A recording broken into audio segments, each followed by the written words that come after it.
In this video, we examine the tragic footage of people mauled by wild animals.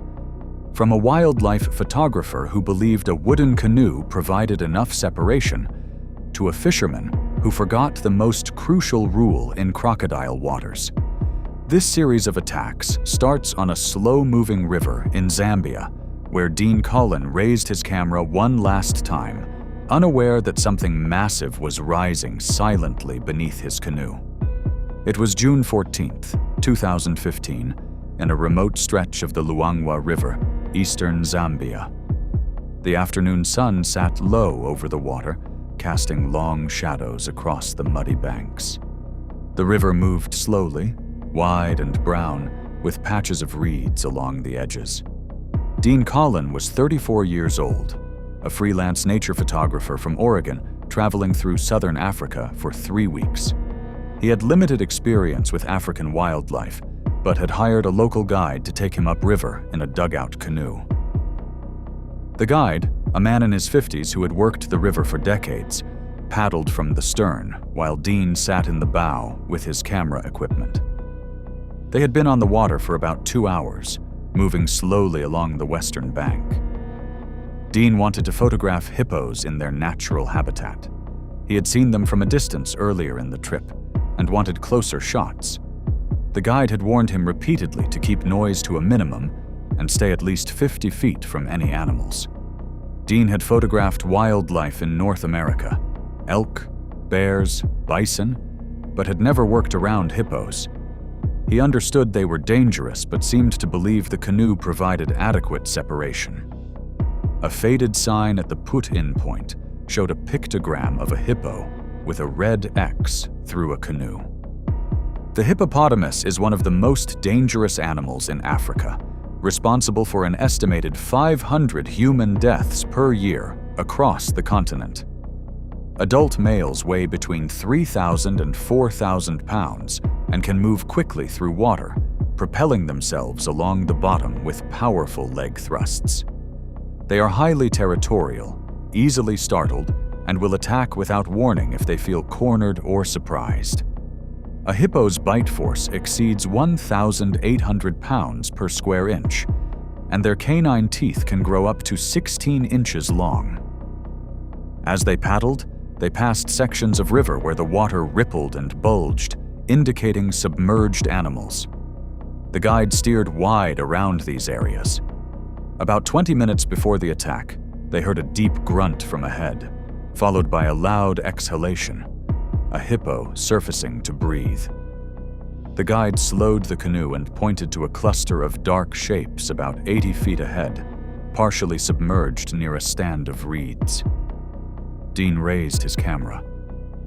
The guide said they should not get closer, but Dean asked to move just a bit nearer for a better angle. The guide hesitated, then paddled forward slowly, angling toward the middle of the river. The canoe was holding at that distance, drifting slowly in the current. Dean was leaning forward, camera raised, adjusting his lens. Then, with almost no warning, a large male hippo surfaced directly beside the canoe. A single sharp exhale and a churning of water, and then the massive head was already there, less than 10 feet away. The animal had been resting unseen on the riverbed beneath them. It opened its mouth wide in a threat display, then lunged. Its head struck the side of the boat with tremendous force, splintering the wood. The canoe capsized immediately. Dean went into the water on the left side, the guide on the right. He surfaced after 2 seconds and began swimming toward the bank, about 40 feet away. The guide surfaced and swam in the opposite direction, shouting at Dean to swim faster. The hippo turned toward Dean and covered the distance in less than 3 seconds. He was still swimming when the hippo reached him, its massive jaws closing around his upper body from the side. The bite was catastrophic. The hippo's canines punctured deep into Dean's torso, one tusk penetrating his upper back near the shoulder blade, another driving through his chest below the collarbone. The hippo shook its head violently. 2 or 3 powerful jerks, cracking ribs on both sides and tearing through muscle and tissue. Then it bit down with full force. Dean's ribcage collapsed inward, his sternum fractured, and the tusks pierced his lung and heart. Blood filled his chest cavity. His body went limp. The hippo released him. Dean floated face down in the water, motionless. The entire attack lasted less than 15 seconds. Dean's camera had been recording throughout and captured the moment of impact before the canoe capsized. Zambian wildlife authorities recovered it during the operation, but withheld the footage, citing a policy against releasing material that could encourage reckless tourism in restricted river zones. The guide reached the far bank, then swam back to retrieve Dean's body and walked 2 miles to a nearby fishing village for help.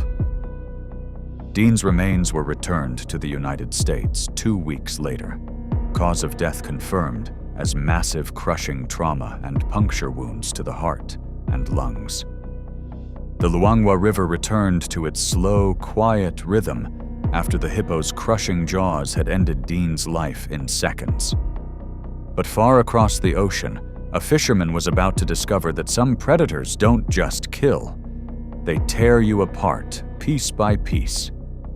It was March 19, 2017, in a tidal estuary along the coast of the Northern Territory, Australia, approximately 40 miles east of Darwin. The estuary was wide and shallow, bordered by mangroves and mudflats. The tide was coming in, the current moving slowly upstream. The afternoon was hot and humid, around 91 degrees Fahrenheit, with a hazy sky and little breeze. Noel Warren was 52 years old, a commercial fisherman who had worked the waters of the Northern Territory for nearly 30 years. He was experienced, knowledgeable, and cautious by nature. He fished alone most days, preferring independence. He had anchored his small 14-foot aluminum boat in a narrow channel where barramundi were known to gather during the incoming tide, checking crab pots he had set earlier in the week. Noel had decades of experience in crocodile country. He knew to stay in the boat, avoid leaning over the side, and keep his hands and feet inside. He carried a knife on his belt and a gaff hook in the boat, though he knew these would be of limited use against a large crocodile. The area was known to have a high crocodile population, with signs at nearby boat ramps warning against swimming or wading. Noel had seen a massive crocodile, easily 15 feet long, in this very estuary 2 weeks earlier and had moved to a different spot. The saltwater crocodile is the largest living reptile, with adult males reaching 14 to 17 feet and exceeding 1,000 pounds. They are apex predators and ambush hunters of extraordinary patience, capable of remaining motionless and partially submerged for hours with only their eyes and nostrils above the surface. Their strike is explosive. Once they have a grip, they perform a death roll, spinning rapidly along their longitudinal axis to disorient, drown, and dismember prey. A saltwater crocodile's bite force is among the strongest of any animal, estimated at over 3,700 pounds per square inch. Around 3:30 p.m., Noel pulled in one of his crab pots, tangled with weed and debris. As he cleared it, he heard a faint splash behind him, about 20 feet away. He glanced back but saw nothing, just flat brown water and the distant mangroves. Minutes later, he stood to cast his line toward deeper water near the far bank. The line went taut almost immediately. He stood again to get better leverage and leaned slightly over the side to check the line's angle in the water. The crocodile had been motionless in the water, less than 15 feet from the boat for some time, submerged with only its eyes and nostrils at the surface, invisible against the dark, debris-laden water. It was a large male, approximately 15 feet long and close to 1,000 pounds. When Noel leaned over the side, bringing his upper body within reach, the crocodile moved, propelling itself forward with a powerful thrust of its tail, closing the distance in under 2 seconds. It lunged from the water, jaws open wide. Noel saw it at the last instant, a massive dark shape surging upward, but had no time to react. The jaws closed around his right arm and shoulder. The bite was immediate and crushing. He shouted and tried to pull back, but the crocodile's weight and momentum dragged him over the side of the boat. He hit the water and went under. The crocodile rolled, spinning in rapid, violent rotation, twisting Noel with it. His shoulder dislocated, his humerus fractured, and the soft tissue began to tear catastrophically. He surfaced briefly, gasping, then went under again as the crocodile rolled a second time, then a third, then more. The force of each rotation compounded the damage, muscle separating from bone, tendons severing, the joint destroyed beyond function. Blood clouded the water. Noel could not surface. Water filled his mouth and nose. His body went limp. The crocodile dragged him deeper into the channel before eventually releasing him. Noel drowned. His body drifted along the muddy bottom with the current. Noel's bow-mounted action camera recorded the entire attack. Authorities retained the footage but withheld it permanently at the formal request of his family, who were briefed on its contents and chose not to have it released under any circumstance. His boat was found the next morning, drifting unanchored, blood smeared across the gunwale and bench seat. A search and recovery operation began within hours, but the water's poor visibility made progress slow. Divers worked the channel over several days with little result. Noel's body was finally recovered 5 days later, 2 miles downstream, lodged in the roots of a mangrove tree. His right arm was missing, consistent with post-mortem feeding activity in the days the body spent in the water. The medical examiner ruled the primary cause of death as drowning, with massive soft tissue damage and crush injuries to the right arm and shoulder as contributing factors. A seasoned fisherman was torn apart by a crocodile's death roll after one moment of leaning too close to murky water. Thousands of miles away in the remote forests of Ontario, a camper would learn that some bears don't wait for mistakes. They come for you in the dark.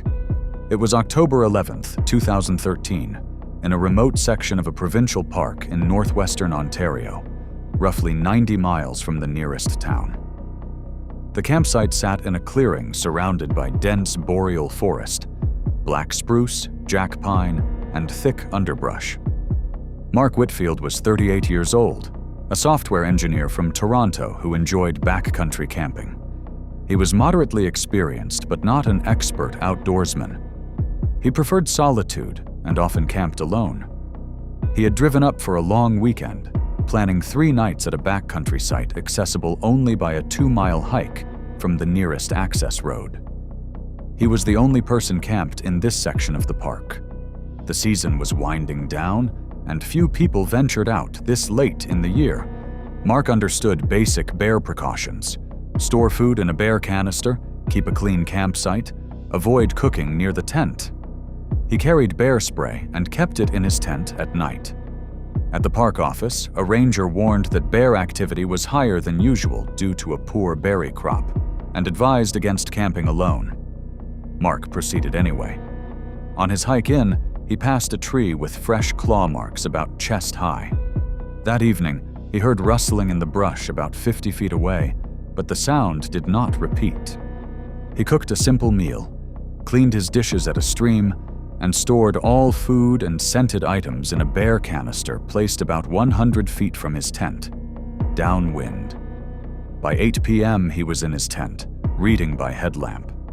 Around 9:15 p.m., a low huffing noise followed by the crack of a branch brought him upright. He grabbed his bear spray and unzipped the tent flap slightly. He saw nothing but darkness. He waited several minutes, then zipped the tent closed and lay back down, his hand still on the canister. The black bear is the most common bear species in North America, with adult males typically weighing between 200 and 600 pounds. They are generally shy and avoid humans, but are opportunistic feeders that will investigate campsites. Predatory attacks are extremely rare, fewer than one fatal attack per year across North America, but they do occur, carried out almost exclusively by adult males in remote areas. Unlike defensive attacks, predatory attacks involve a bear actively hunting a human as prey. The bear approaches silently, without bluff charges or vocalizations. Their bite force is around 800 pounds per square inch, and their claws can reach 2 to 4 inches in length. The bear had been moving through the area around the campsite for at least 20 minutes, a male approximately 280 pounds. It approached the tent from the side, moving low and deliberate, without making a sound. It pressed its nose against the fabric, then bit down on a corner near the entrance. The fabric tore with a sharp ripping sound. Mark jolted awake. He had been dozing and grabbed for his bear spray. He discharged it toward the opening, but the confined space and his disoriented position meant most of it dispersed without effect. The bear paused briefly, then pushed forward again. It lunged forward, front paws tearing through the fabric. Both paws raked across Mark's chest and torso, the claws opening deep lacerations across his skin. He screamed and tried to scramble backward, but his sleeping bag restricted his movement. The bear bit down on his left shoulder, crushing through muscle and bone. Mark pushed at the animal's face with both hands, but the bear shook its head violently, tearing the wound wider. It released, then bit down immediately on the left side of his head and upper neck. One canine penetrated the temporal bone, another drove through the soft tissue near the base of the skull, fracturing the temporal bone and causing severe trauma to the underlying brain. Mark's body went rigid briefly, then his movements became weak and uncoordinated. The bear shook him twice in hard, wrenching jerks before dragging him out through the torn tent opening. It bit down again on his neck and shoulder and shook him a third time, causing further damage to the cervical spine and neck vessels. Mark's arms dropped. The bear dragged him approximately 35 feet into a dense thicket of spruce and underbrush and began feeding roughly 20 minutes later. Mark's body was found 4 days later by a park ranger on a routine check. The tent was shredded, the bear canister undisturbed and unopened. The body showed deep claw lacerations across the chest and torso, a crushed left shoulder, and extensive bite wounds to the head and neck. The cause of death was traumatic brain injury combined with massive hemorrhage from damage to the carotid artery and jugular vein. Mark likely lost consciousness within 30 to 60 seconds and died within several minutes. A trail camera Mark had set up near his tent captured the bear approaching and the initial moments of the attack before it moved out of frame. Ontario authorities retained it as evidence in an open inquest examining park warning protocols, preventing its public release. His body was found 4 days later by a park ranger, cause of death confirmed as traumatic brain injury and massive hemorrhage. The bear was located 3/4 of a mile away and euthanized on site after DNA matched Mark's remains. A camper was dragged from his tent and killed by a predator that hunted him like prey in the darkness. Far to the south in the mountains of California, a runner would never hear what was stalking silently behind her on a narrow trail. It was September 22nd, 2014, in the Angeles National Forest, roughly 18 miles northeast of Los Angeles, California. The trail cut through dense chaparral and oak woodland, winding uphill along a ridgeline. The terrain was steep and rocky, with loose dirt and scattered boulders. Claire Farrell was 29 years old, a high school teacher from Pasadena who ran trails several times a week. She was experienced, fit, and familiar with the area, having run this particular loop at least a dozen times over the past year. She carried a small hydration pack, her phone, and a canister of pepper spray clipped to her waistband. A notice posted at the trailhead reported recent mountain lion sightings, dated 2 weeks prior, with tracks found near a creek crossing about 3 miles up the trail. She signed the register box and started up the trail shortly after 2 p.m. About 40 minutes into her run, she passed a deer carcass roughly 15 feet off the trail, partially covered with leaves and dirt. She slowed briefly to look at it, then kept running.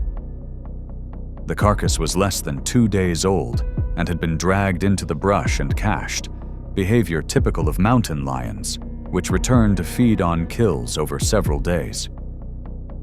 Behind her, roughly 80 feet back, a large tawny shape moved through the brush parallel to the trail, keeping low and silent. The mountain lion, also called a cougar or puma, is the largest wildcat in North America.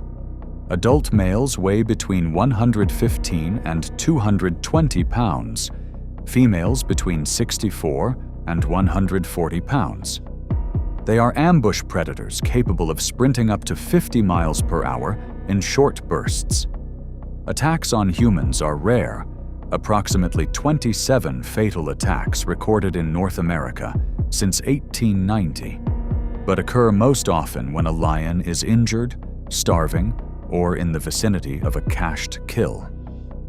The attack is focused on the neck or head, the lion using its weight to knock prey down before delivering a killing bite to the base of the skull or cervical vertebrae.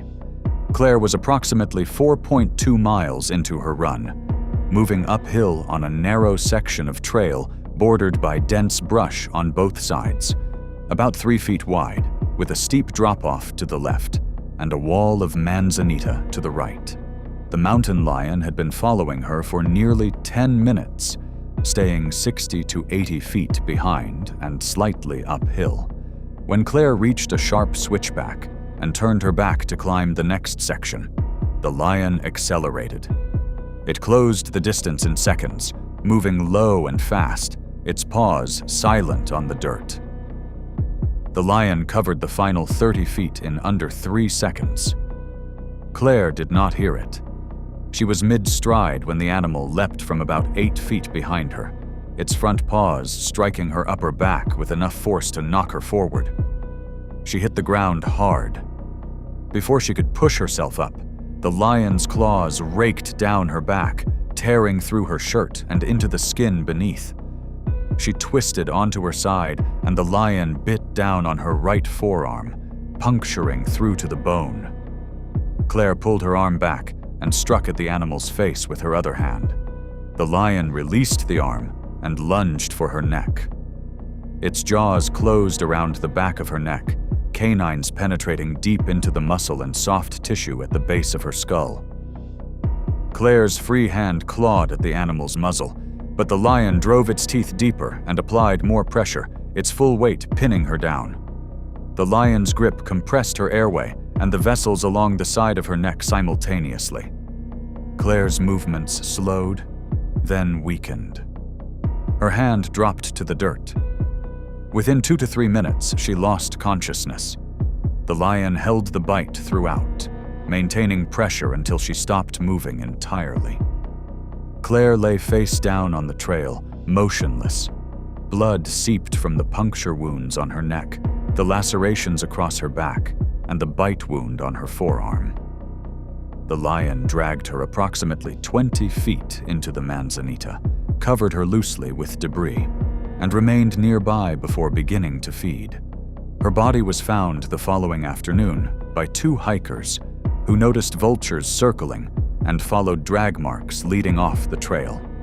Authorities reached the site within 2 hours.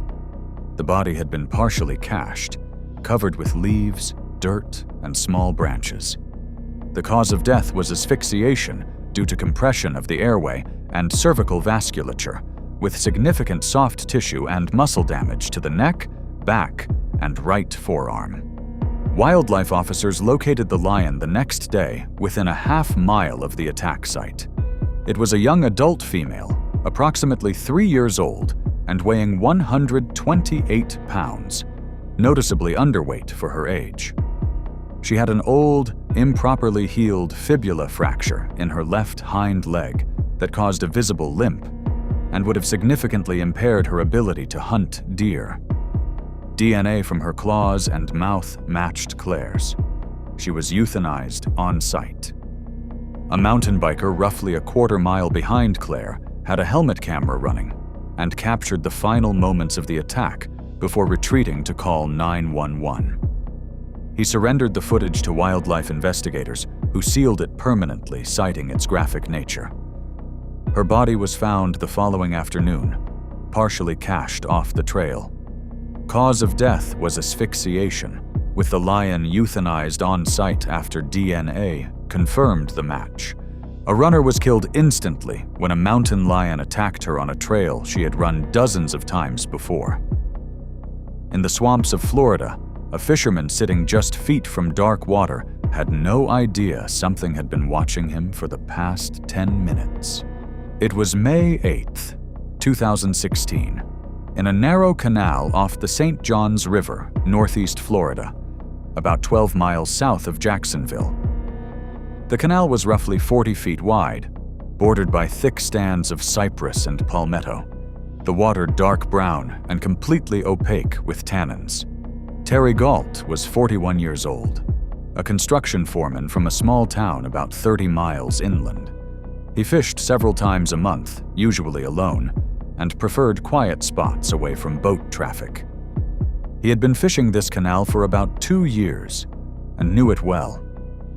He had driven out after work, arriving around 6:30 p.m., and walked down to the water's edge carrying a tackle box, a rod, and a small cooler.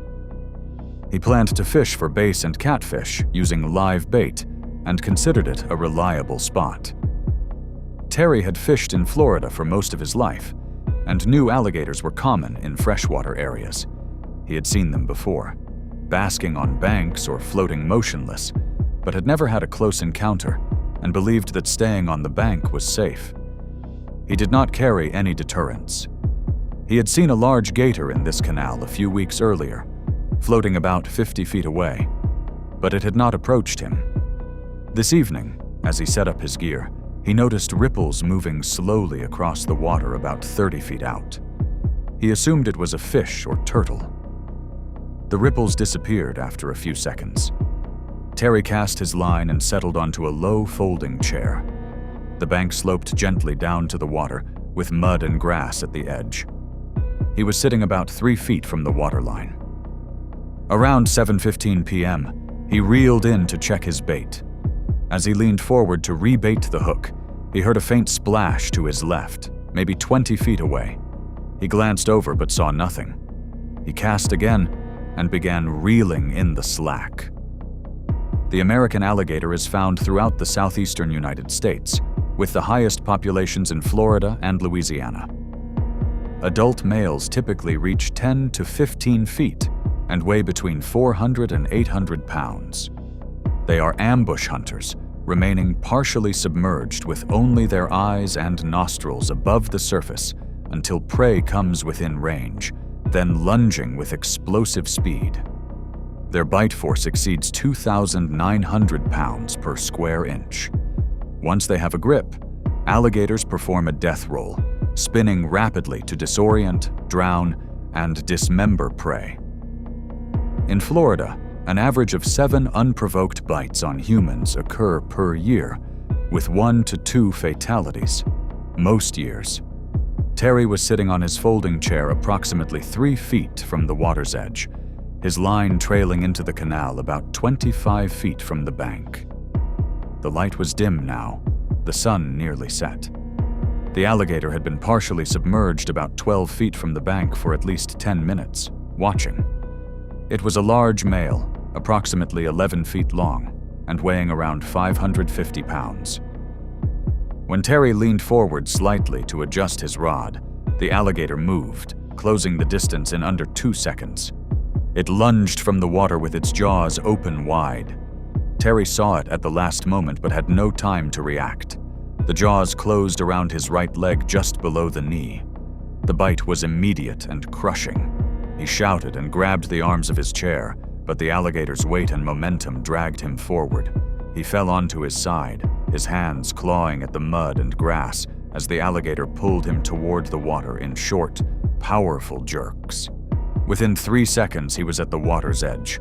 Within 5, he was in the water up to his waist. The alligator rolled. It spun in a rapid, violent rotation, twisting Terry with it.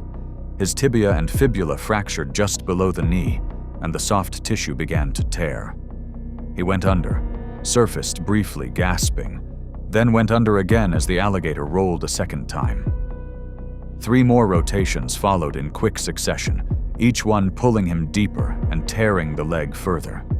He surfaced once more, his face breaking the water for less than a second, his left arm flailing weakly, then went under and did not resurface. The alligator dragged him deeper into the canal, his lungs filled with water and his movement stopped. He was dead within 2 minutes. The water's surface went still. Small bubbles rose for a few more seconds, then stopped. Terry's chair lay overturned at the water's edge, his tackle box open beside it, his rod floating a few feet out.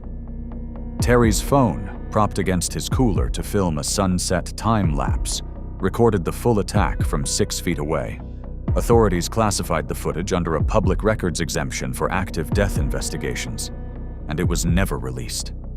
His truck was found the next morning by another fisherman who noticed the overturned chair and drag marks leading into the water.